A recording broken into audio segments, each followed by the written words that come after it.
Yeah.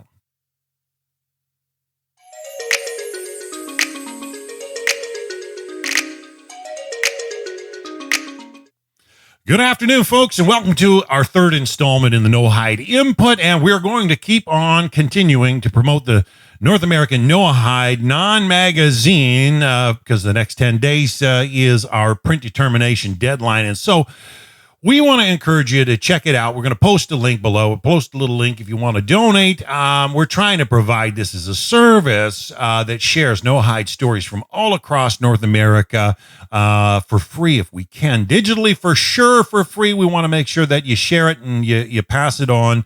But more so, we've got some wonderful people that have been sharing wonderful, wonderful, wonderful stories with us from all across. We did one last night with a gentleman down in Florida, Mr. Mustache, Jesse Hammock. It was great. But today I've got a good gentleman for you, a gentleman who was a former Baptist minister, a gentleman who you can find as an administrator on Tanakh Talk. More than that, he made a trip to the Holy Land to visit his children, his daughter who had converted to Judaism, and more than that, made Aliyah to the Holy Land. And so he went down there and visited, folks. And I want to introduce you to my friend, Larry Beck. Larry, how are you today? And thanks so much for joining us on the show. Thank you, Dan. It's good to be here. Well, I'm glad to have you. You know, I've had the honor of meeting you on several different sites, and especially the Noahide online gathering. You're always around somewhere with something great to share, and I know you moderate on Tanakh Talk, and you're a voice of soundness and reason for a lot of Noahides that are out there. But you wrote us a wonderful article and sent us some beautiful pictures from the Holy Land, and you just got back not that long ago. Can you tell us about your trip? Well, yeah, that it was a great trip. We spent 34 days in Israel. Wow, 34 days. We were able to be there with my daughter, as you said, who converted to Judaism, and her husband and their two children, our two grandchildren.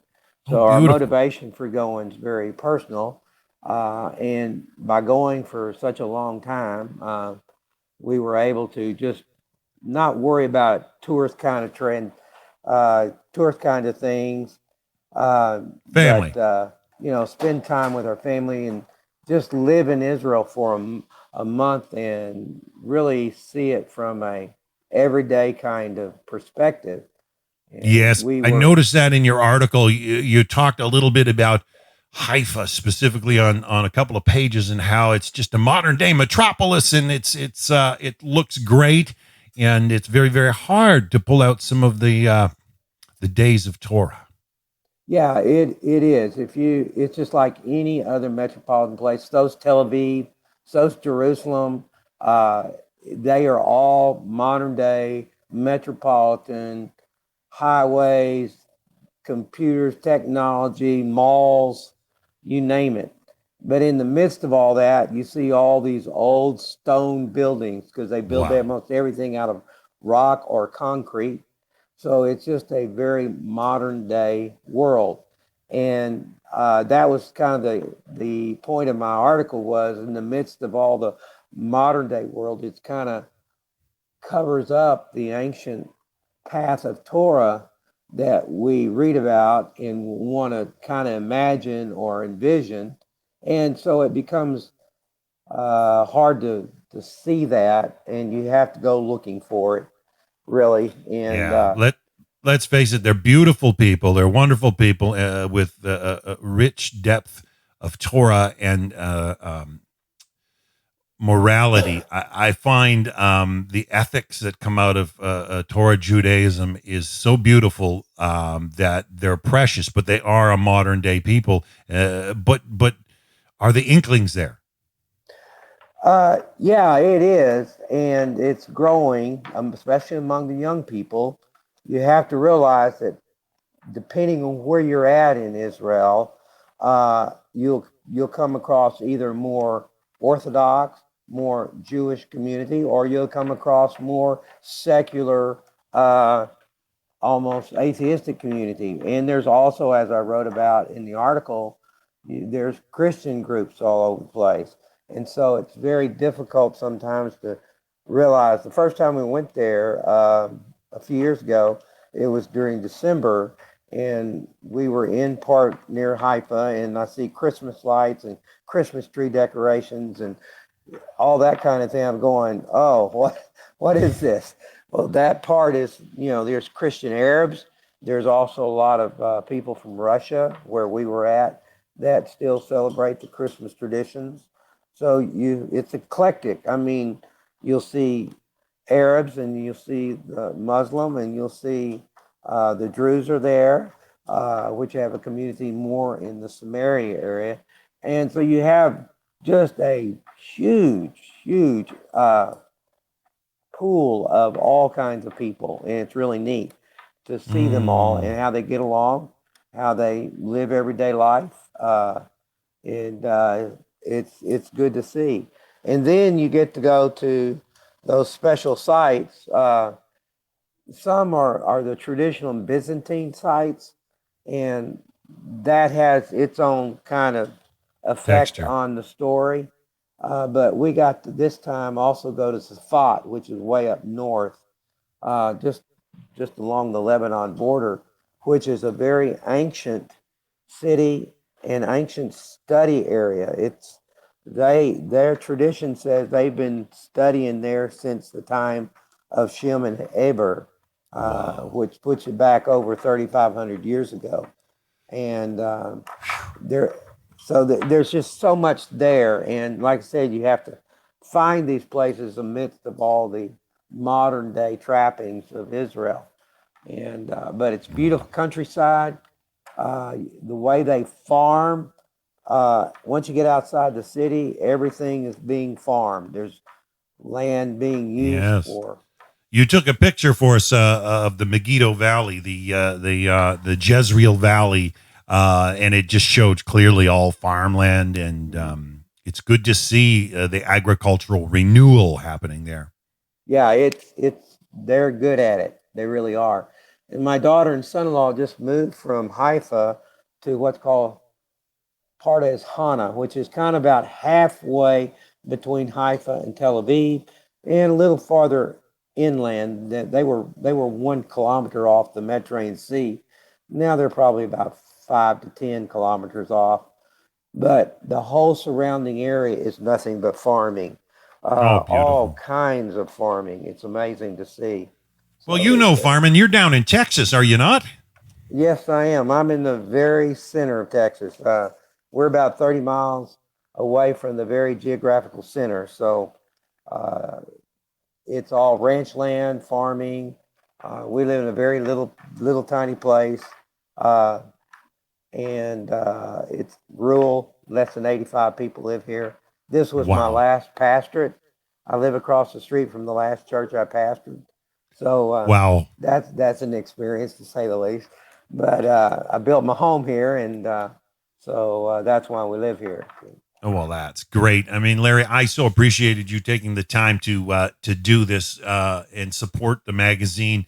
It needs it. I mean, maybe I think you're quite a scholar when it comes to the current state of Noahide. I mean, where do you see things coming from, and where do you see things going currently? Currently, I mean, let's face it, we would all love to see the gula tomorrow, and we're all working towards making positive things happen, and change the environment change the world into a better place. But where do you see things at, Larry? Well, I've never been very good at prognosticating or anything like that or prophesying. I guarantee it. I did not come from any kind of tradition like that. But what I see, I'm amazed at the number of people who are beginning to move here toward Noahidism. One thing I see is it's difficult to move to this position because once you come out of Christianity and move into a position where you're not really concerned with religion and you're not concerned with the trappings of worship and all those kinds of things, you're not quite sure what to do or where to go. And the online groups that are available are very helpful. And I think this is where the greater movement's coming from is simply on the computer. The ability now to have connections that you could not have. Like I said, I have no connections where I'm at in this part of Texas. It's a very religious area. I mean, there's churches, little town, not just 10 miles away where we do most of our shopping. There's 25, 30 uh, churches at least in a town of 3,000 people. And most Yes. of them Baptist churches, your typical churches. So we're a very religious area. Hmm. And uh, but the Noahides can have a connection online, and we have good teaching because, like Rabbi Singer said, I think the reason why so many people are now listening to the message is the Jews now, for the very first time in history, have the opportunity to share their faith, their Hmm. lives, and not be slaughtered for it. Right. And this is, I think, is making the biggest impact is that there are so many good teachers. I'm always wanting to plug Michael Skoback, Rabbi Michael Skoback. He's just his spirit and his knowledge, his wisdom is just a joy to listen to. Him, Rabbi Singer, Rabbi Michael Schulman. There's just so many that we can listen to now that we would have never been able to have a connection with. And Yeah. Imagine during the Inquisition. The oh poor yeah, people. no. Yeah. Even though anti-Semitism is on the rise and it's getting uh, publicity too, and I think Yes. that's the other thing that most people miss is that you got to really take the publicity and realize it's exaggerated. There are really many good things coming out of Noahidism, out of Israel, out of Judaism, and everything, but they're not going to get the press, Yeah, they and don't get we the positive press need to ever. be You never hear the yeah positive press, yeah which is why we're doing this magazine. We really want to see people make bigger connections and closer connections. I mean, you're in a tiny town, but I love the way you mix it up. You get involved. I mean, you're an administrator on the Tanakh Talk show, like you mentioned, Rabbi Tovia Singer, Rabbi Michael Skoback, and others. The point of the matter is that you mix it up. You see, you're interacting, you're involved. Getting to know you personally over the last couple of years, I mean, you've always got a good word to share. And if a big topic's ever brought up, I find that you've got the depth and the history to share a sound word that actually has some Torah roots in it. I mean, let's face it, we always encourage to ask an Orthodox rabbi or a knowledgeable Torah scholar. But as a gentleman who comes out of a history, even though it was Christian history as a Baptist minister, I mean, you've been a leader in your own rights and even taken a step forward, costing you a career per se to embrace being a Noahide. And it's good to see you still get involved, especially with things like Tanakh Talk. So you're able to meet that need online, but there are a lot of other people we'd love to see connect.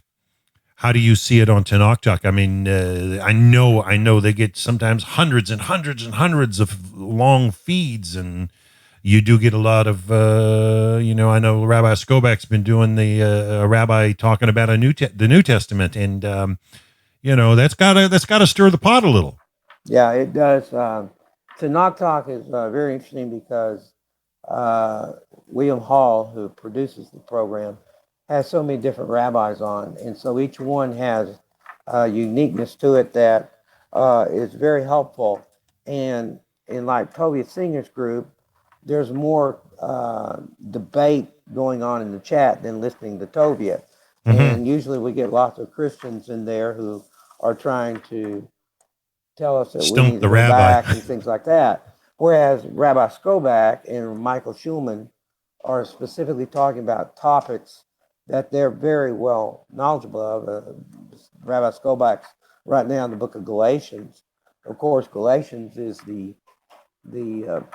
Magna Carta of the New Testament in regard to Paul and how he feels about the Torah, which then, of course, all the translations call it law, and they do that, I think, Deliberate. because they want to make it look. Who wants law? Who likes Yeah. law? We want freedom. We don't want law, and it's really sad because once I learned The one exercise I give all people that I know now is read Psalm 119 every day for a month. It's a It will big one. change your mind about Torah, Oh, so about much God's more. word, and that it is not just law. And so, um, if you can do that, that's a very helpful thing. And then regarding Noahides, I think because we have this vacuum that we created by leaving Christianity, what do we do now? Well, the thing I'm kind of emphasizing for us is study Proverbs, the book of Mishlei, because our walk now is really a walk of ethics. Ethics. It's a walk of life. It's a walk of how we deal with all people. Right. And so Psalm 119 and Mishlei, Proverbs, can help us do that with a good spirit and do it in a way that can make a difference for people. And of course, the emphasis is just growing and growing closer to Hashem.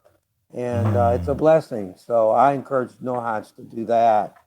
yes. Otherwise, you can get really discouraged by what you think should happen, or you're really what it is just keep bringing in Christianity, trying to Right. redo Judaism, and we don't But have to redo Judaism. That's the of thing. course not. Of course not. And I find it's the difficult part, Larry, is people that come out of Christianity specifically. They're so used to their daily lives being one of believing for something and actually churning it into existence some way, shape, or form. And so they function with a sense of hope that imagines something better, whereas Torah teaches, no, you do this, you do that, because this and that will happen. And it's a question of, I mean, if you're a trained Baptist minister, I mean, I remember some textbooks when I was going through Bible college. I don't know if you ever studied the likes of, say, Butler's analogy. It was something that was so popular back in the 1700s into the 1800s, right up to Darwinism, and still continued in seminaries after that. Butler's analogy was just studied virtue and vice and repercussion and rewards. Virtue and vice with repercussion and rewards.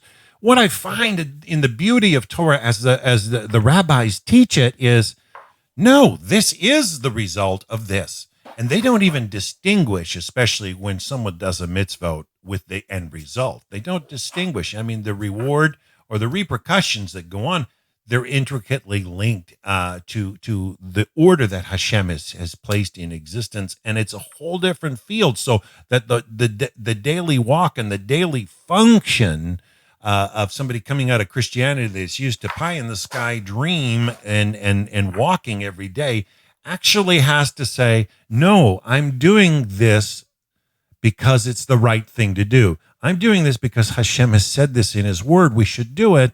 And I understand why it should be done because it's the right thing to do.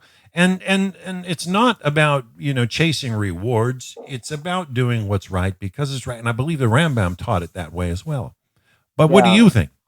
Well, the thing I'm connecting with is, in the Shema, it says, "Hear, O Israel, the Lord our God, the Lord is one." And then the next thing it goes to is love Him, and out of that love, then it says, teach it to your children and your family.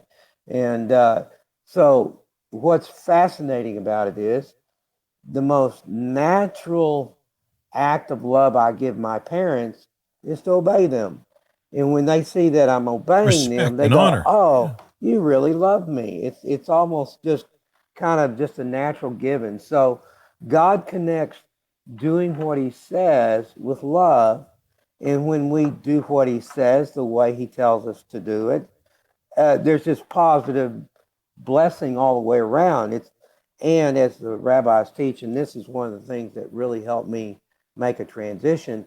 Anytime you do a mitzvah, a command, it means you're connecting to God. And that's exactly what children do with their parents is when I do what they say, I make connections. There, we grow closer. We're happier. Things are at peace. And So it's it's never all, robotic. It's it's yeah, it's no, it's connection. just Yeah. yeah, it's just a beautiful relationship but it got disconnected in calling it law, and then it got disconnected in saying it's negative. It all it does is show you you're a sinner. Uh, well, when you read Psalm 119 and read Deuteronomy, especially, it doesn't say that. It doesn't imply that at all.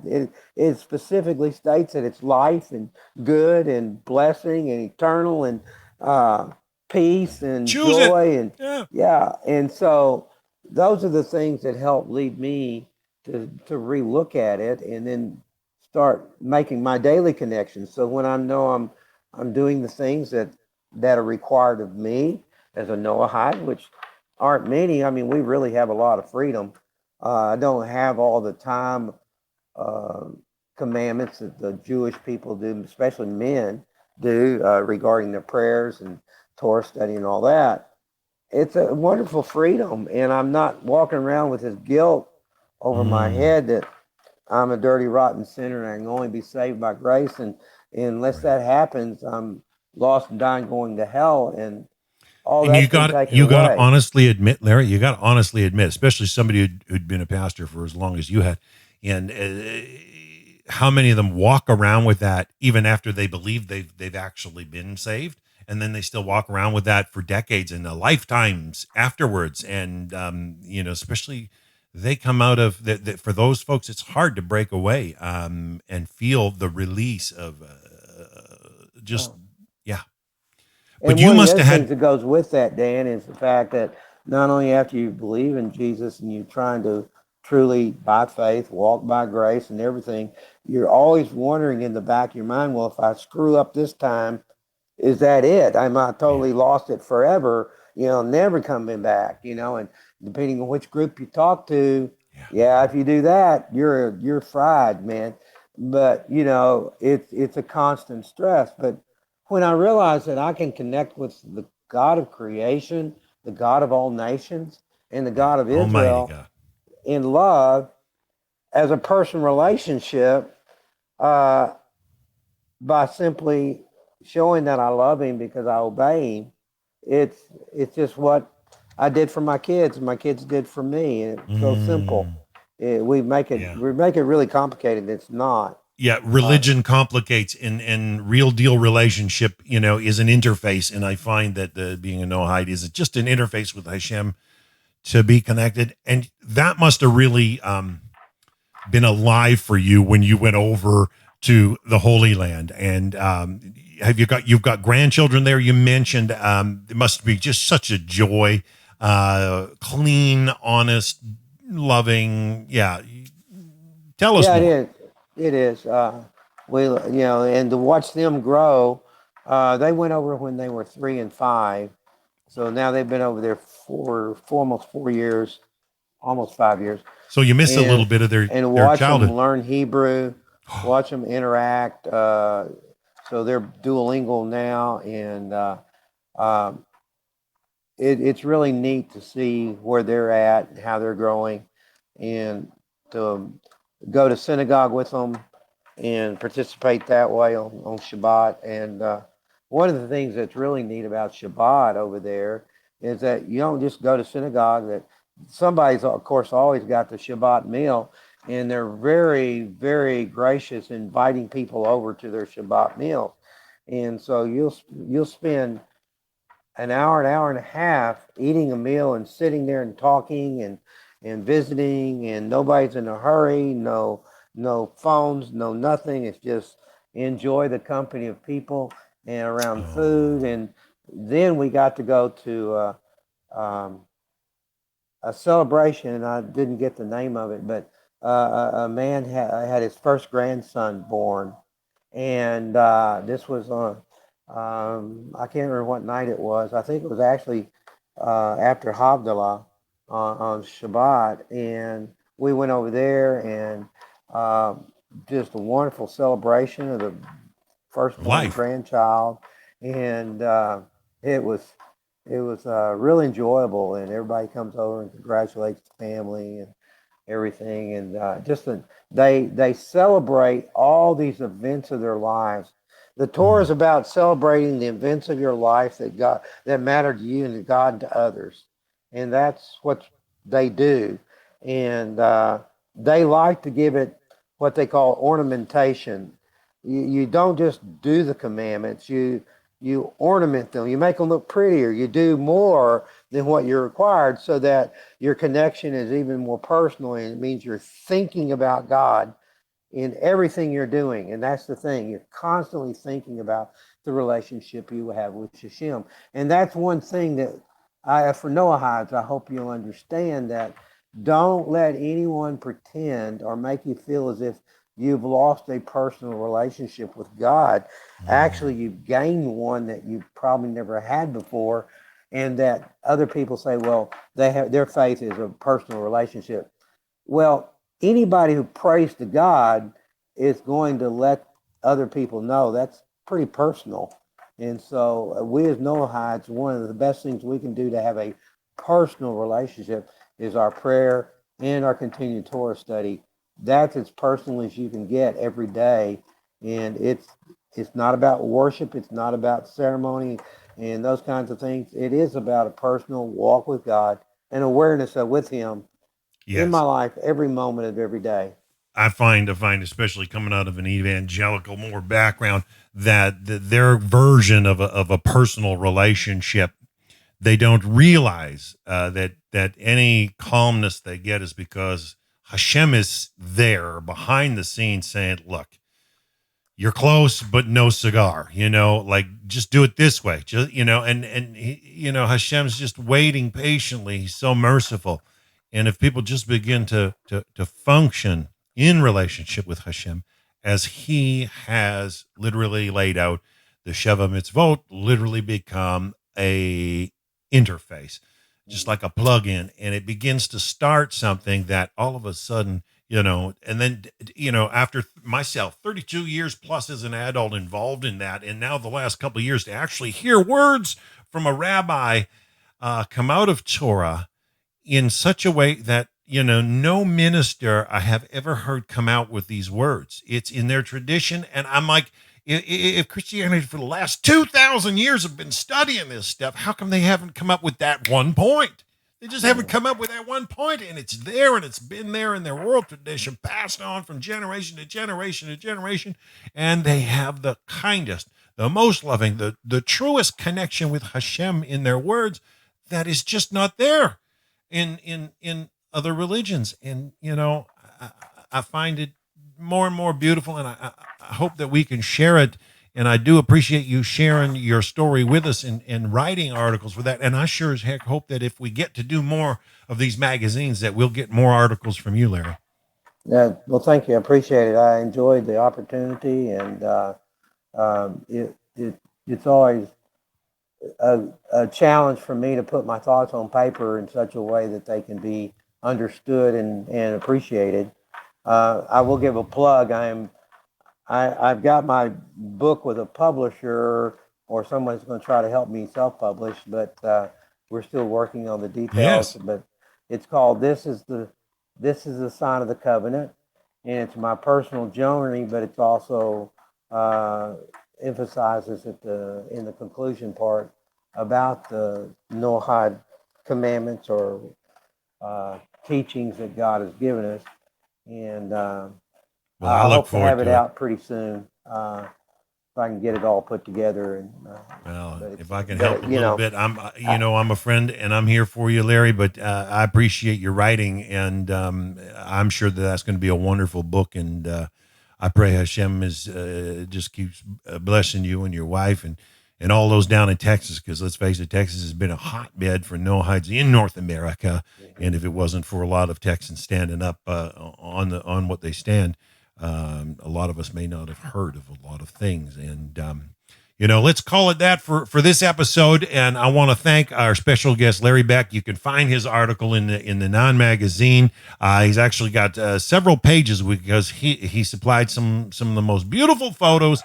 And folks, I'm going to post a link. I want you to check it out. And if you find Larry on social media, or even if you're on that wonderful show, Tanakh Talk, I recommend supporting that show.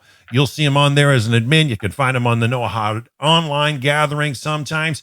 But he's always got a great word to share. So don't be afraid to reach out and say hello to Larry. Folks, till next time, thanks for joining us. Have a great day.